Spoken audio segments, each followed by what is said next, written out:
Hello everybody, this is Peter Lee, and I thought I would make this short video of a demonstration of a PC simulation known as the DCS BlackShark2 simulator. It's a program you can run on your PC. It is a simulation created by a company called Eagle Dynamics of a Russian Ka-50 attack helicopter. I was talking to some friends about it and they thought it was kind of cool, so I thought I'd make this short video and give you a little sense of how it works. If you're curious about the motion that you're seeing, I have on my computer something known as a track IR system. It is a head tracking system that utilizes an infrared camera that you put on your monitor as if it is a webcam, and then you place this little clip onto a baseball cap, put that on your head, and then the system can sense 6 degrees of motion of your head. And that's what's causing the motion here. I'm just turning my head and looking around the cockpit. It's wonderful for giving you a fuller sense of immersion into a simulation like this. One thing that's really cool is if I want to lean in and look at an instrument, I can do that just by leaning my head forward towards the screen and back. It's a very natural thing. Anyway, it's pretty cool. Okay, so let me show you how this works. In this simulation, they give you everything you ever could possibly want and then some. The helicopter is completely cold, so I'm going to show you how to start it up fairly quickly if I can, and then hopefully I'll take off and show you how at least it lifts off and hopefully not end up in a big ball of fire. So we'll start by closing the door because it's going to get loud in a moment.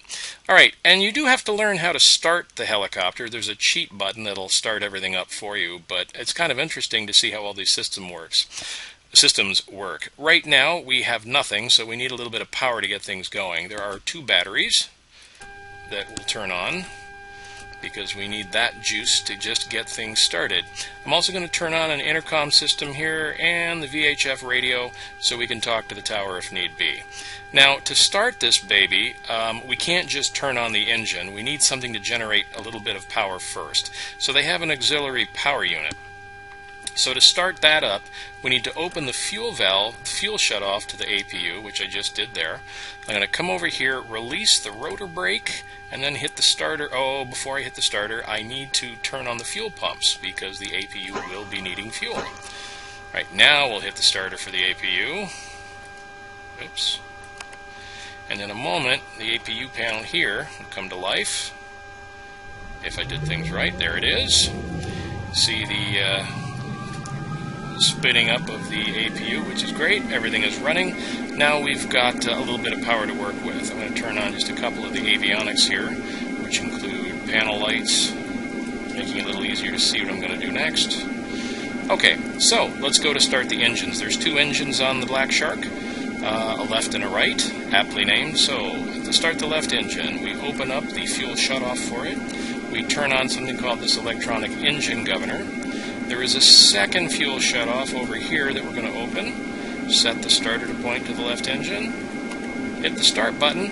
And come here and look at this RPM switch, or gauge, and we see the left engine is starting to fire up. If I look outside the window, we'll see the blades begin to spin as the engine spools up.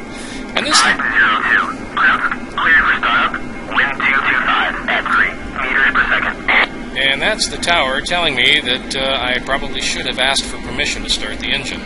This helicopter is really cool because it doesn't have a tail rotor. It's got 2 counter-rotating main blades, which is really kind of nice.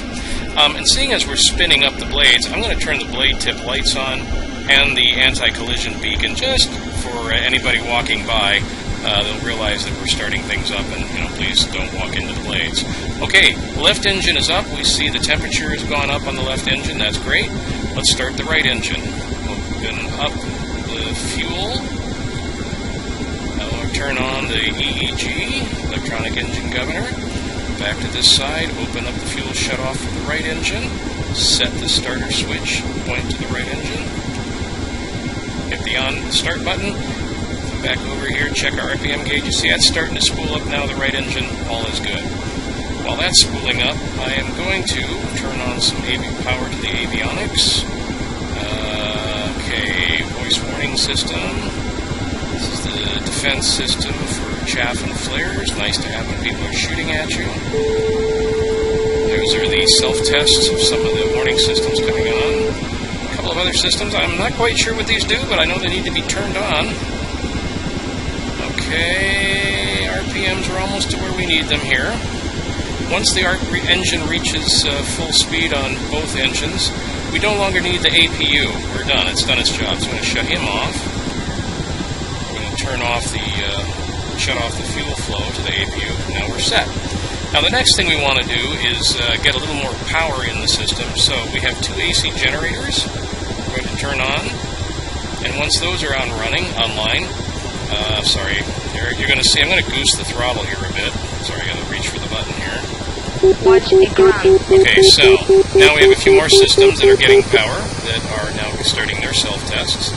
We're going to turn on the dust filters. I'm going to turn on the rest of the radios and the data links. The all-important ejector system we're going to arm. Sadly, I end up needing that far often more than I would like. Probably a few more things I should be turning on, but I think I can get away with this just to give you a sense of what's going on in the simulation to take off. One last look around here. I don't think I'm missing anything horrible. Here we go. We'll release the wheel brake and give ourselves some lift. We won't bother to ask the tower for permission. We're just going to get out of here if I do this right. And we are airborne, folks. Clear to taxi to runway 22. Apparently he hasn't realized yet that we have no intention of taxiing. We're simply going to put it in the air and have some fun. Anyway, that's just a quick and dirty look at the KA-50 attack helicopter in a simulation by Eagle Dynamics. Not the prettiest flying going on here by yours truly, but at least you get a sense of how it works. I hope you enjoyed that. I hope you get a chance, I hope it gives you a sense of how the simulation works. I have a lot to learn about how to fly this thing before I even come close to learning, even trying to fight it. So, great simulation, lots and lots of time to play with it. Hope you enjoyed it. Have a good one. That's all for now.